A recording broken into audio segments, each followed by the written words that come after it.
Let's talk about some of the stress management that we can look at and how do they go about it, because we mentioned that it's important for them to get that under control. How do we do that? One of the major reasons why young people become hypertensive is stress, apart from tobacco smoking and overweight and overeating. Right. Stress is a very subjective thing. Right.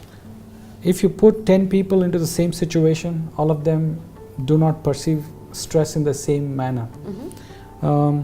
If you're looking at children, stress comes from two.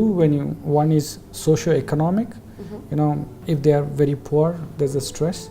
Apart from that, you know, expectation of the parents and the surrounding, right, especially the adolescent right, children. Right. So I think being aware of what are their capabilities and having parental expectation which is reasonable to that ability is very, very important. True. A child has to succeed to its own potential, not to someone else's potential. That's what parents need to think, so that child is not under stress. Coming to adults, I think middle-aged people, when we call stress, most of this stress is either very aspirational people. Second, most people are unrealistic in expectations in their life. Sure. They do not calibrate themselves well enough against the job that they do. You know, they take a job for what it pays rather than what they can deliver. True. I think happy life is more important than prosperous life, right? So because most will earn enough to have a comfortable life, but every day should not become a burden because you've chosen somewhere where it is little more for you every day. I think being honest with yourself to deliver what is, you know, expected and take what it gives you, you know, takes away the stress to the maximum extent. So be realistic.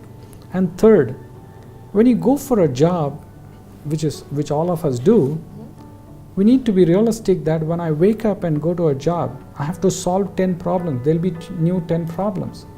I can't go to job hoping that there will not be any problem, and he's a problem, she's a problem, there's a new problem. Sure. Just because there will be a problem, we have a job to solve them every morning. If world was perfect, none of us would have been employed. So I think people should react to problems in a very reasonable manner. Okay.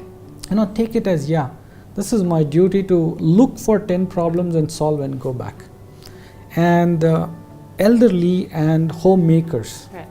I think there's another kind of a stress. True.